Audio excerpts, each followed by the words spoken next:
Yes, we're still on for the month-long or more study coming up in the March-April time frame.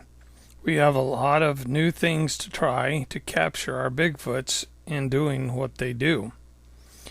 One of the things that we're planning on is doing a long-range surveillance using telescopes adapted with cameras from a nice hunting blind, which will help. The hunting blind will help conceal us while we're watching them for up to a mile away. We're hoping that this will not spook the Bigfoot. And since we kind of think that they know what game cameras are, we're not real successful capturing them on game cameras. So therefore, we're going to do some long-range studies using telescopes and like a telephoto lens on a camera. But this will allow us to do it from a long distance. We're going to be looking at selected caves and mines in and near the hot zone and around Spooky Valley. Will probably take several days until we get if we do get a sighting of one coming in or out of a cave or a mine, then we'll be watching it very, very closely and trying to capture them on video and photos. We're also going to be very liberal with the offerings on the stump in this Spooky Valley meadow. Now this stump is where I've been leaving goodies and treats for the last several years, and then I make an announcement to them by making all kinds of racket and noise that I'm here, and so that they'll know that something's on the log.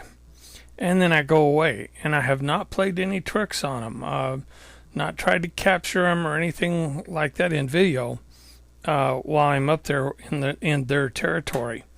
But I've been using it as kind of an invite for them to come down and visit me in camp, and I believe that is sometimes successful. But I've located a peak or a mountaintop that I can get up on with the telescope and watch that stump from about a mile away. So I've been practicing with the telescope and seeing how well it works, and at a half mile I can see the bristles on the pine cones of a pine tree very well, very detailed. So I'm sure that if we're a mile up on the peak looking down on them, we should be able to get some good photos. Then there's the cliff dwellings.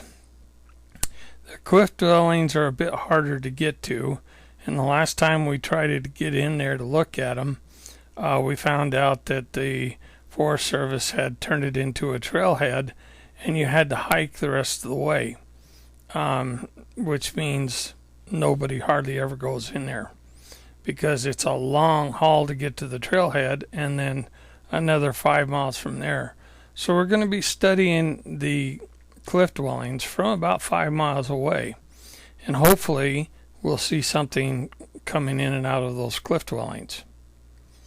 We're going to be doing vocalization captures. Not only are we going to be running the detect ear from the campsite 24 hours a day, so that we can capture anything that might be coming down off the mountain or at night. We're also going to be putting out a full complement of sound activated digital recorders in various places around the forest. Now last time I attempted to do that with just 2 of them, and one of them disappeared. Well, I've come to the conclusion that this time if someone or something is going to steal it, they're going to have to work at it, because I have gotten metal boxes, and I'll be carrying a cordless drill and a bit, and I'm going to mount those boxes to the tree trunks with deck screws. So you're going to have to work at pulling them off of there. Now, it doesn't mean a Bigfoot can't pull them off, but they're going to have to work at it. And hopefully, what the main objective of this is try to get them talking. I want to start trying to record their vocalizations as they communicate, talk to each other. It would be really nice to be able to follow up on possibly trying to get some specialists and so forth to try to decode the language. So that's what we're going to be trying to do there. One of the places I want to put an voice-activated audio recorder is in what we call the nursery. The last time we were up there in that area, we heard crying and whimpering and stuff like that.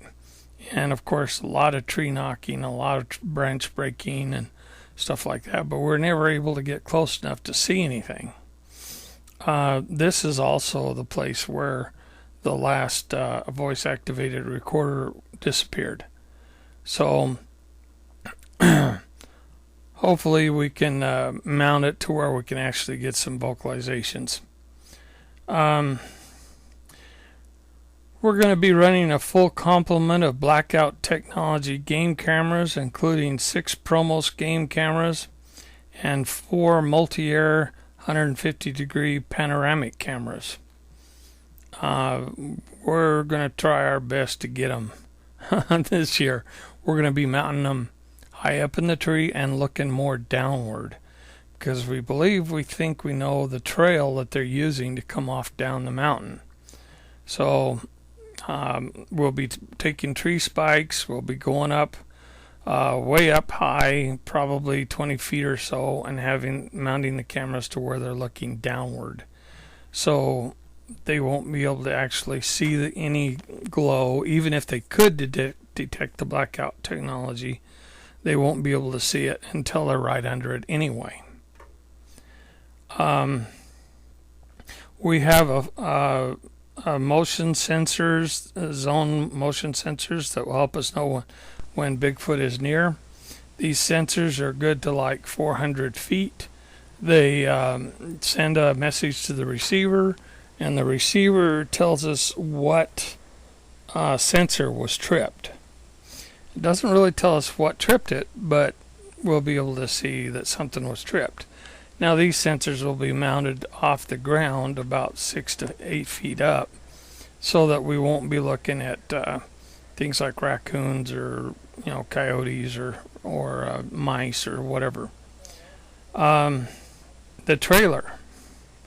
The command center trailer now has a 4-camera surveillance system on it. It's got a DVR that we can record 48 hours straight without rewriting or downloading. It has night vision system on it that's good to 65 feet. And this will allow us to monitor around the trailer for in a 360-degree fashion, so there'll be no sneaking up on the trailer. I hope no more trailer rocking or doors being ripped off or whatever. We hope to have 2 GoPro cameras by that time for probing the hot zone, so that we can actually film behind us as we work our way through the foliage and so forth, to see if any Bigfoot pop out and look at us after we've passed. This way, maybe we'll catch something that way.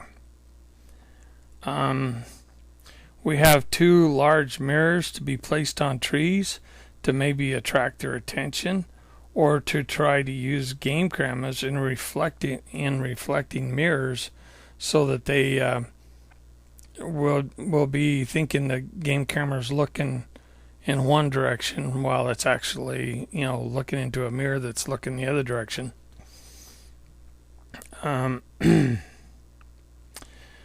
We have an IR floodlight bar that even though it eats up a lot of power when it's turned on, it lights the area up.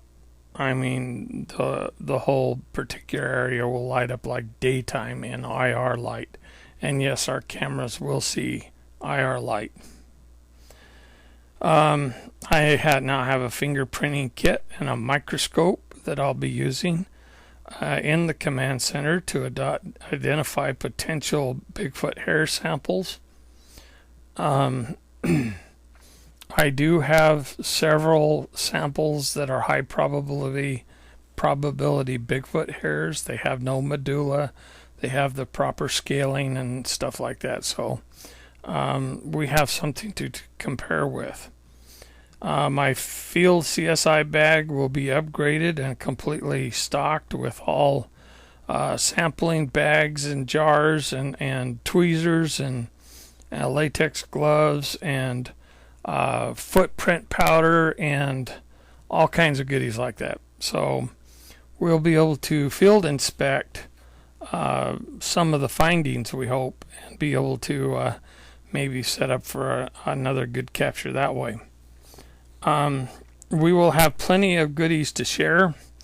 We're going to be leaving treats out for them everywhere we go to hopefully get them thinking that we're not such bad guys after all.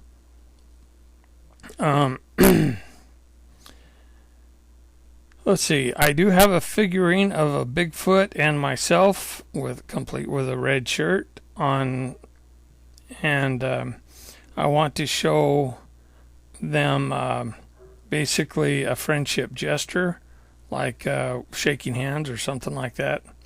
And maybe the human figure with the red shirt will have a piece of brownie or something like that on there, so that we can communicate to them that possibly we want to be friends. Another thing that we're going to try is I've accessed 4 weather balloons and the helium, which I can put cameras on for aerial surveillance. This is about as the best we're going to get. We're not going to go with quadcopters or anything like that, and the balloons are silent. They probably won't draw as much attention to themselves as a chopper would. And we will be able to steer it somewhat because we're going to send it up using 2 lines. One to turn the balloon and the other one to adjust the altitude. And we want to look down upon certain areas. Since we're going to be doing all this, if you come up with an experiment and would like us to try it out, and we have the resources to pull it off, let me know. If you have something that you want to try that requires different equipment than we have, then you'll need us to basically make arrangements to either lend us the equipment or to purchase the equipment. But we do want to look at all possibilities during this month-long, long-term study of the Bigfoot.